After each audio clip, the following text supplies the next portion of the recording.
Welcome everybody to the May edition of the McKinney Amateur Radio Club General Meeting. If you've not checked in yet, check-in code is Quebec 9. Quebec 9, can you turn me up? I don't know, we can turn you sideways. I'd like to see you try it. Really? I'm not afraid of you. Okay. We have visitors tonight. Oh yes, be nice, Dave. Be nice. I was analyzing some of the email logs from Ham Club Online. People that have email addresses that end in Outlook.com or me.com, for some reason, those things are bouncing more often than not. I thought it might be something just specific to Ham Club Online, but at my part-time job at the cigar shop, we're seeing the exact same thing. Those two domains, for some reason, have turned up their filters or they have a problem. I don't know what it is, but if you're not getting emails, talk to your provider. If enough people complain, maybe they'll fix it. I pledge allegiance to the flag of the United States of America and to the republic for which it stands, one nation, under God, indivisible, with liberty and justice for all. Okay, so we have 4 new member applications. Doug, are you here tonight? Okay. Craig Bryan, Kilo Juliet 5, Papa Sierra Lima. Craig, welcome. Is Tom? Tom, are you here tonight? I don't see Tom. Okay, Dennis, are you here? He's in India. I wasn't sure how that happened. Okay, awesome. That explains it. Well, I have a badge for him, so if we want to mail it to him, he can wear it around the house during the Zoom meetings. I like that. I mean, Put it on when he's on Discord with us. yes, absolutely. Anything goes, okay? Yeah, it's amazing. We do have members across the country, and so we have a really good crew here. Okay, so I need a motion to approve these new members and to bring them into the fold. Ron, WW2CBI, okay? All right. Second, okay, Dick, N5RKP, November 5, Romeo Kilo Papa. All right, any discussion? We're going to let these guys in? Okay. All right, all in favor? Aye. Any opposed? Okay, welcome aboard. You're one of us. One of us. You didn't play the sound clip. One of us. One of us. Okay, thank you. Okay, let's get started. 105, that's good. All right, guys, let's get started.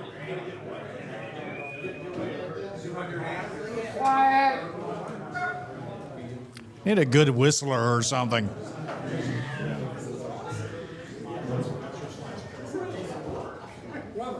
Yes, sir. Oh, she wants in, huh? Keep her out till after the 50-50. That's all right. I didn't get any tickets, so we're good. We're safe. Okay, you got his slides in there already? Yeah. Okay, awesome. All right, well, it's my pleasure to introduce Bob DeVance, our North Texas Ham Radio Operator of the Year. Yeah. All right.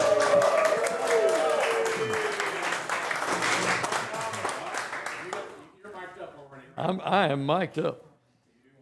And I don't know if we're on or not, but I presume we are. Are we good? Yep. We're good. All right.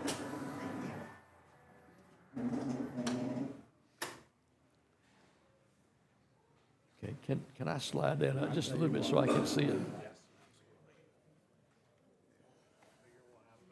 That's perfect. That's perfect. There, we got it. We didn't lose anything. We're doing good. Okay. I suspect most of you have done some soldering along the way, and if you haven't, maybe you wanted to, and if you've never burned your fingers, that's an opportunity that's just waiting for you to behold. At any rate, we could make this a very technical, boring presentation. I hope it will be anything but that. There's some fun things along the way, and hopefully you go out with a big chuckle and a smile, and you'll feel good about the whole thing. So that's the whole point behind doing all of this. Okay, yeah, there it is. How to burn your fingers in one easy step.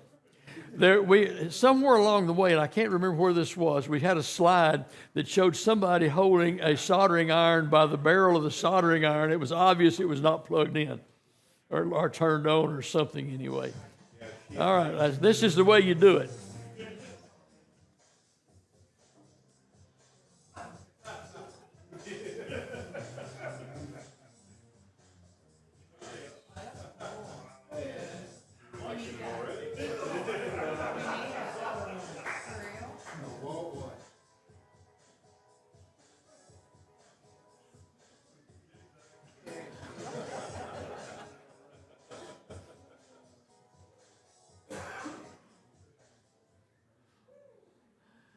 So if you want to make your soldering iron like that, feel free.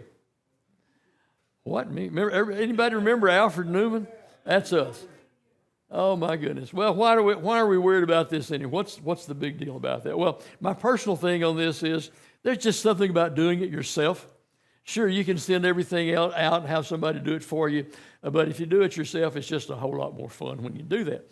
So if you're going to do that, there's a few things you need, like a soldering iron maybe, or maybe some solder, a few things like that. And we'll talk about some of those things there, some of the requirements. Look at where you're going to use it. That makes a difference on what you're going to buy or what kind of equipment you'll be using. So there's one of the old timers. I don't know if you've ever seen one of those or not. That's a gas-fired soldering iron. You used white gas. Pump it up, it would heat that thing basically red hot. You use that for things like soldering tin or doing glass lead work or something like that. Obviously, you wouldn't do that. Well, I don't know. Maybe you could have done that in some of the old tube type equipment. Yeah, so that stuff was pretty big. Yeah. Use it to solder seams on roofs. Yeah. A couple of things to think about ahead of time.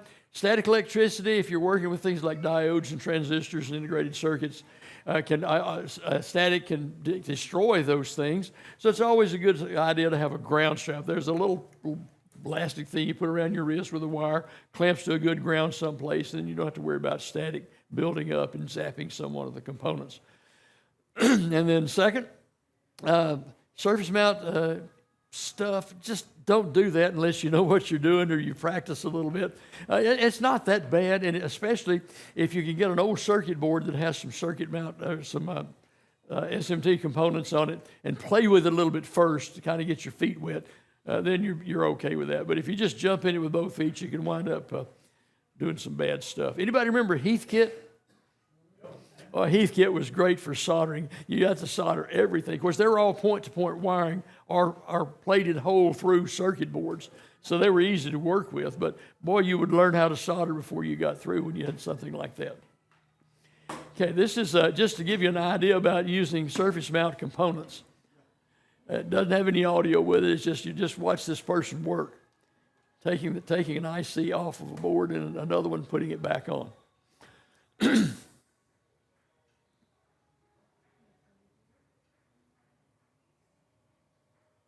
Got it.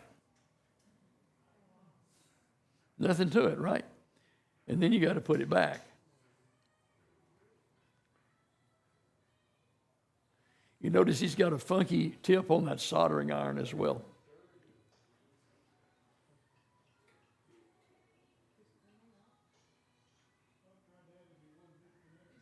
Is it cleaning it? Yeah, he's cleaning it.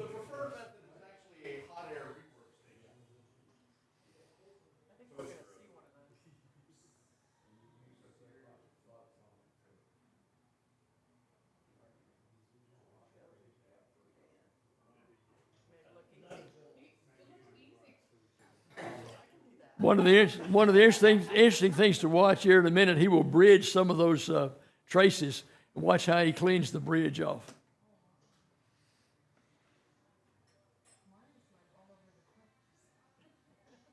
There it is. There's the bridge. You hear that click? That's a no-no.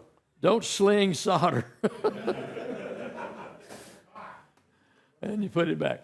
Actually that's a slide later on. Don't sling solder, seriously. The temptation there is to get a blob of solder on the iron tip and you want to just fling it off like that. Don't do that, because sometimes it backfires and it lands on your knee or on your arm or something like that. Heaven forbid it hit you in the eye, which we'll talk about eye protection a little bit later on as well. But at any rate, that's just a quick idea on some surface mount, something just because.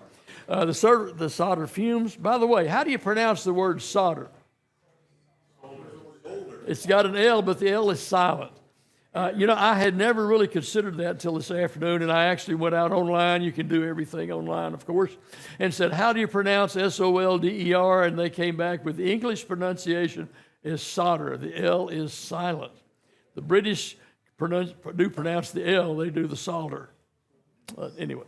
You can say anything you want to. You say it's shiny stuff on a roll. Anyway, we use a flux. Usually it's some kind of a rosin type flux that helps the solder to flow and it cleans the impurities away. But it also generates a little bit of smoke, that solder smoke that we all love to smell. However, that's not good for you if you smell a lot of it. So don't put your face right down where you're working and whiff that smoke in. It's not good for you. You can also buy a little filter, a little fan thing with a filter on it that will suck those fumes away, or a fan that will blow it away. But if you have a fan blowing on your work, that's a problem because it tends to cool down the work that you're trying to solder. Eye protection, of course, is good. If you have these things, you can generally get by with these. If not, you can buy these little, little slide-on plastic safety glasses. Work just fine. Just something to protect your eyes. The burns, when you solder something, don't be too quick to see if it's dry or hard yet. I tend to do that when I solder two wires together. I'm making a connection between two wires. I want to touch it way too quick, and I've been burned more times than I can tell you about that. Don't sling solder. We already said that. Use a heat sink on delicate components such as diodes and transistors and things of that nature. There's a lot of different kinds of heat sinks that you can use. We'll see some of those again here in just a minute. Okay, there's another wonderful soldering iron, one of those that you heat, and like Cliff said, they're used on tin roofs or doing stained glass windows or something like that, perhaps. A lot of different kinds of irons out there. The old pencil iron, I happen to like Weller. You'll notice I've got a lot of Weller stuff. For whatever reason, I bought that and never opened it. I'm not sure why, but anyway, that's a 30-watt, just called a pencil iron, plugs into 110, works good, lasts a long time. Let's see, then soldering stations. There's all kinds of soldering stations. There are gas-fired ones run off of propane or butane. They're all rated in so many watts. Generally, you try to rate the soldering iron for the work that you're doing. Obviously, if you've got a big old soldering iron that you lay across your shoulder like this one, you don't want to be getting down in there some kind of really fine work. That doesn't make a lot of sense, does it? So you kind of pair the iron with what you're doing and the wattage rating with what you're doing. If you're doing a coax connector in the wind, then you need a big soldering gun. You need something with a lot of wattage. Just some ideas on some of the stuff. On the soldering stations, there's several different types of those out there. I have a lot of soldering stuff up here. If you want to look at it after the meeting, feel free. But the Weller that I have here is a digital soldering station. You actually set the temperature digitally, and it's pretty accurate. And then I have a Hako, which is a Japanese brand, but a very fine soldering station. But you set the temperature roughly with a knob, so it's kind of a guess. You just kind of get in the ballpark with that sort of thing. And then most of the little pencil irons, they're all or nothing. And then the soldering guns, if I can get that out of the box. Don't shoot. No, not going to shoot anybody. That's one of the old Weller standbys, 140/100 watts. So you put the first click is 100 watts all the way down to 140 watts. That's great for doing coax connectors in the wind or something like that if you're outdoors. Or if you just, if you're, for some reason, you're soldering something really big heavy wire, that works good. One of the projects that we've done from time to time is a little 2-meter ground plane antenna. And we take a piece of number 12 Romex copper wire, or copper wire out of Romex, and solder that to the center pin of a connector. And so that iron is great for that because you can get it heated quickly and get away from it without melting the actual connector that you're soldering to. Tim? In a lot of our radios, you'll find that there is a piece of sheet metal over parts of the circuit board. And where that sheet metal penetrates the circuit board and is soldered down, that comes in very handy. Yes. Because the little pencil iron won't put out enough heat Yep. to get all of it sufficiently hot. And if you try to do it with a pencil iron and leave it there long enough, you risk damaging some other things around it at the same time. It's one of those things where you want to hit it, get enough heat, get it, and get out. Okay, like I said, different kinds of irons. I actually have, though I don't think I've ever used it, and I don't know where I put it. No, anyway, I actually have a soldering iron that has a cigarette lighter connector on it. So you can use it on 12 volts, if you're out someplace you need it. So you can get those kind of things. There are battery-powered ones out there, various kinds. Wall still makes this soldering iron, or one very similar to it. It's got a 300 milliamp or 3,000 milliamp hour nickel cadmium battery in it, and it flips around there. The little tips just slide into place and kind of lock in. The little lights you can see there with that. It takes about 10 seconds to heat the tip up. For a quick and dirty connection, they work quite well. Those are kind of nice. Another tidbit, and I had a reason. I just put new batteries in these not too long ago, and I was looking for some things, and I was actually looking for a switch for that one, but I actually called the wall tech people and mentioned that I had one of their PC board drills, and the guy just dropped his jaw. He said he didn't think anybody had one of those anymore, but I still do. It's basically just a little drill that slips on the end of the iron, got a tiny little bit, just the size of a hole in a PC board. So if you get a hole plugged with solder, you can just go zip and open up that hole. It works really well. Okay, and then the soldering stations that we've talked about already. The non-temperature regulated ones, for example, I have the old one that I use at home. I think I bought in 1977, but I'm not real sure. It's old. And the way they control the temperature, they call them temperature control stations, but the way they control the temperature in those was by the tip that you selected. If you look at the bottom of the tip, it'll say 700, 800, or 900 usually, and that's the degrees that the thing is supposed to put out. And it has some kind of a magnetic regulator in the thing that's supposed to keep the tip constant temperature. But it doesn't have any kind of meter or gauge or anything like that. Then, like I said, the newer ones there, the digital one, you actually can set it where you want it or turn it with a gauge. There's some real inexpensive ones out there made by some of the Chinese companies that are ballpark. If you're just going to solder once in a while, don't spend $150 on a soldering station. It's really not a good investment, but just for something every now and then, those little cheap ones will work just fine. And the soldering gun, as we said, like the gun we have there, they come in several different sizes. That particular one is the 100, 140. They make one that's also a 200, 260, I believe it is, watt gun. Great big old honker. But it works great, especially if you're outside. There are actually some really nice compact ones out. Yeah. Okay, here's what you need to know about soldering guns. Just take this guy's advice.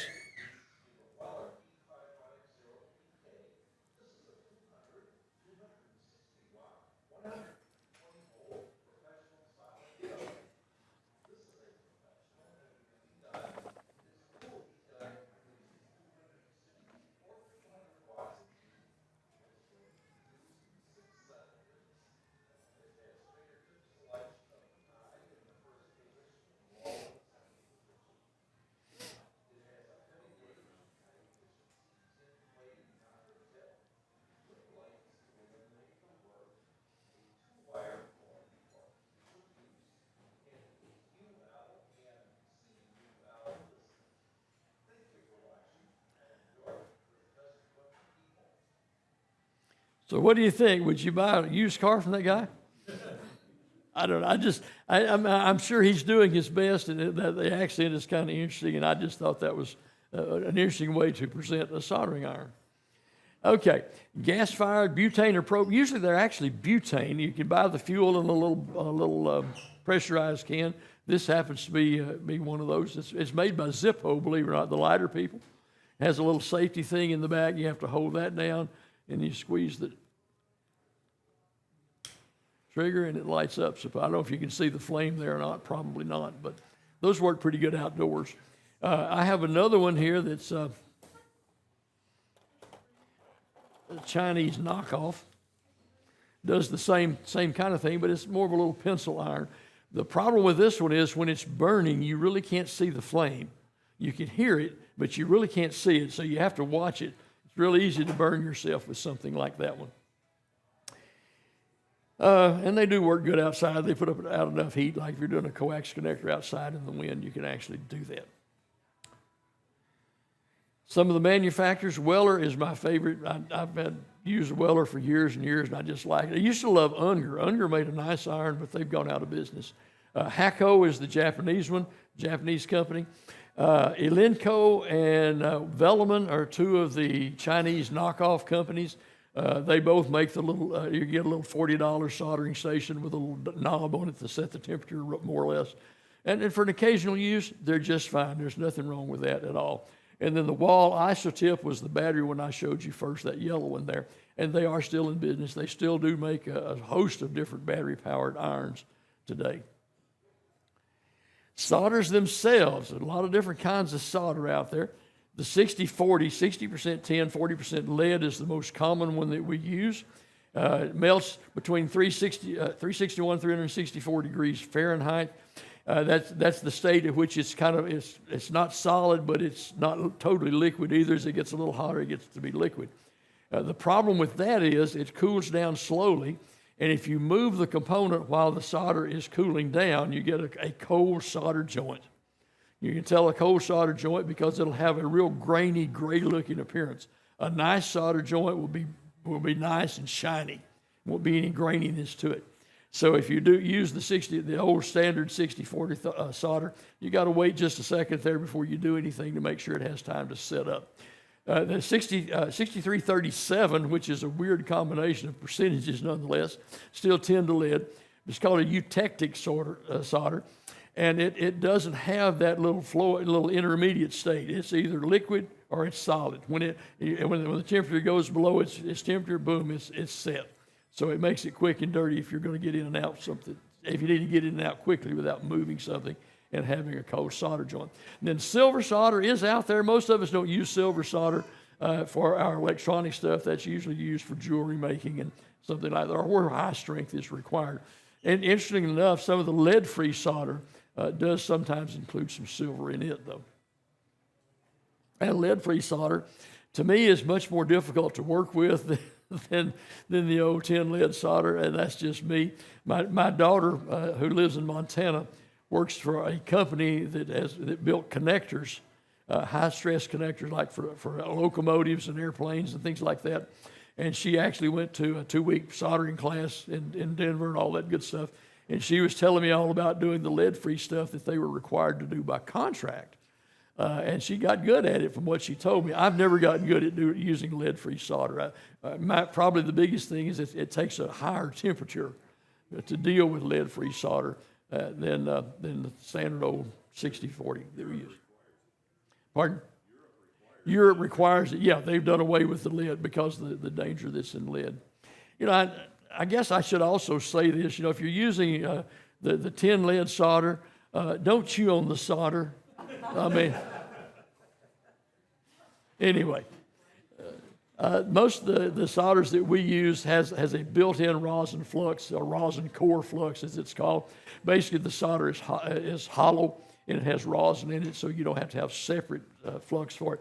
But if you do get some just plain old bar solder or some solid wire solder, then you'll need a little tin of that rosin core or rosin flux that will help make the solder flow, and it will clean away any of the impurities that might be under that. By the way, how do you clean up the mess when you get through?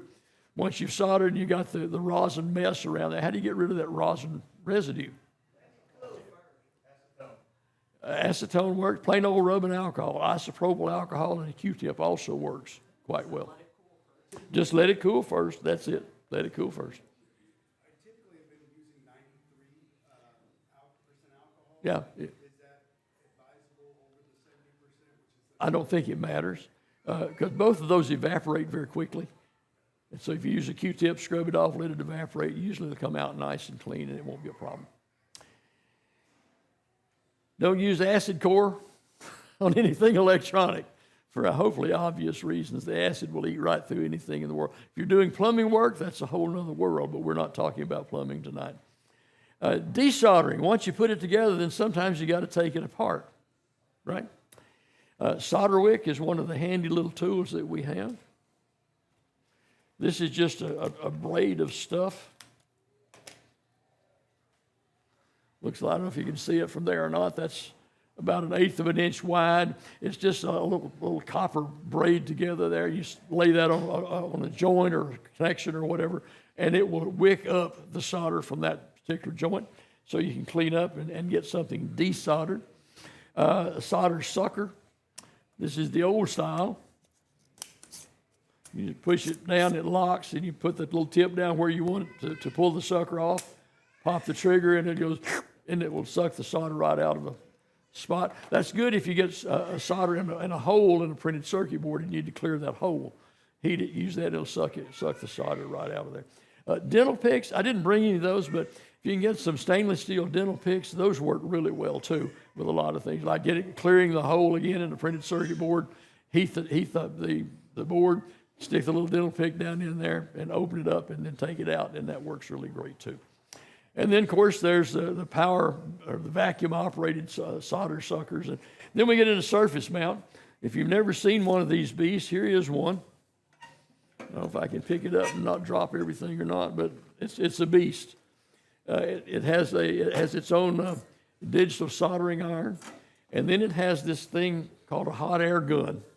And I have another box in there, has about 6 attachments. You put a little that things on it, and you can actually make a pinpoint of hot air that's hot enough to melt solder. And that's often used with the surface mount stuff because it doesn't risk tearing up something all the way around it. Just heat it and you pop an IC off of a board or something like that pretty easy.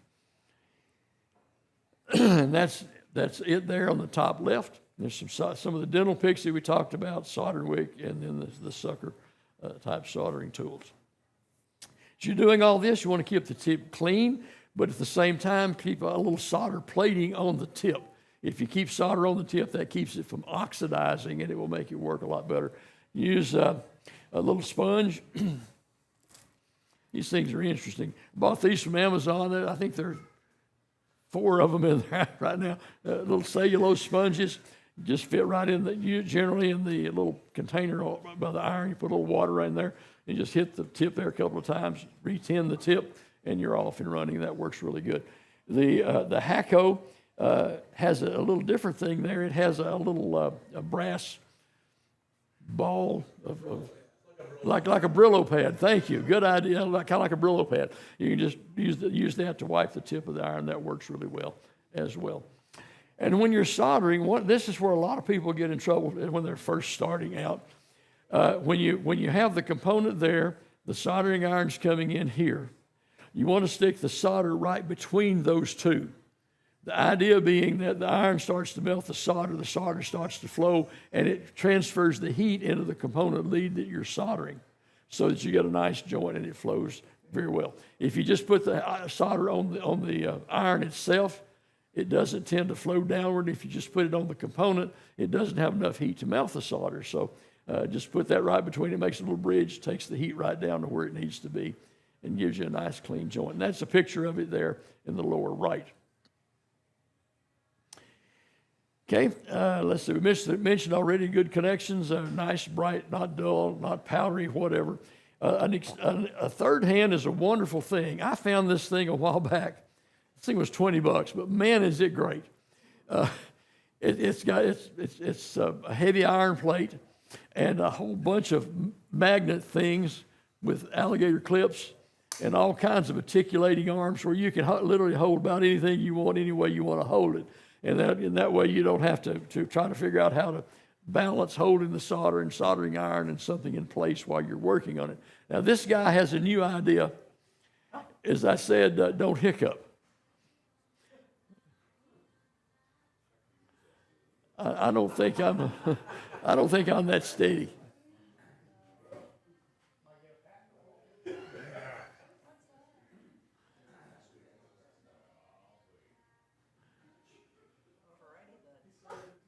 If you feel brave, go for it.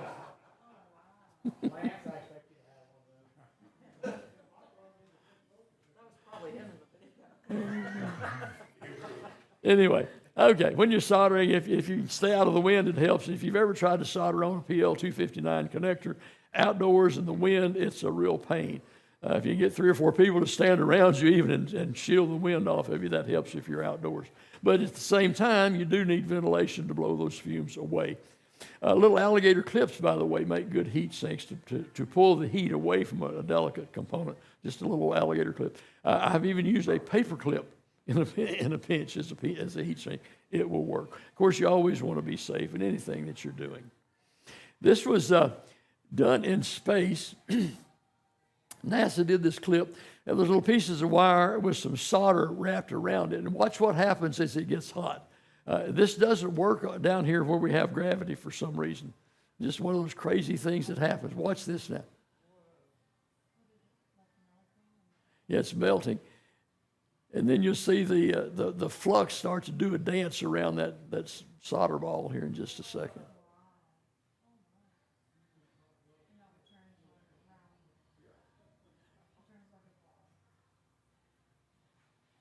It'll start, there it comes. There comes the flux. Look at the flux. Isn't that weird?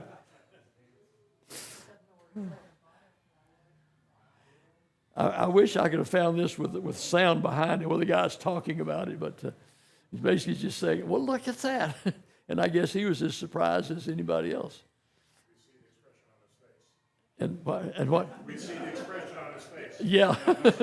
Yeah. He looks stunned. And look, and it cools down. You know, it just kind of slows down and turns back into a ball.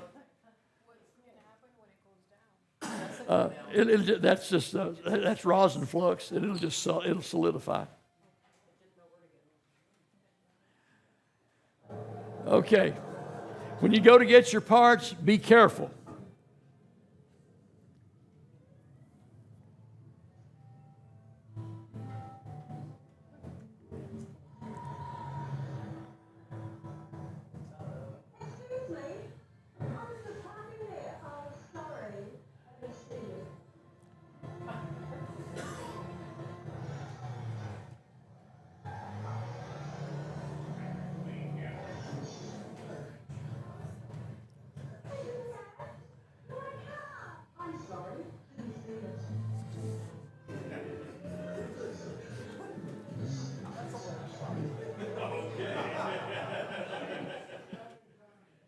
So have yourself a good cup of coffee after you get your parts, you get everything soldered together, and you know everything's good. I don't know, I guess I must have clicked twice. Thank you, sir. Okay, so I'd like to thank everybody for coming tonight. Need a motion to adjourn. All right, Michael, Whiskey 5, Mike, Echo Foxtrot, seconded by KK5, TIM. You okay now, Lance? All right, did I do okay that time? Sure. All right. All in favor? Aye. Any opposed? Anybody want to stay? All right, let's get out of here.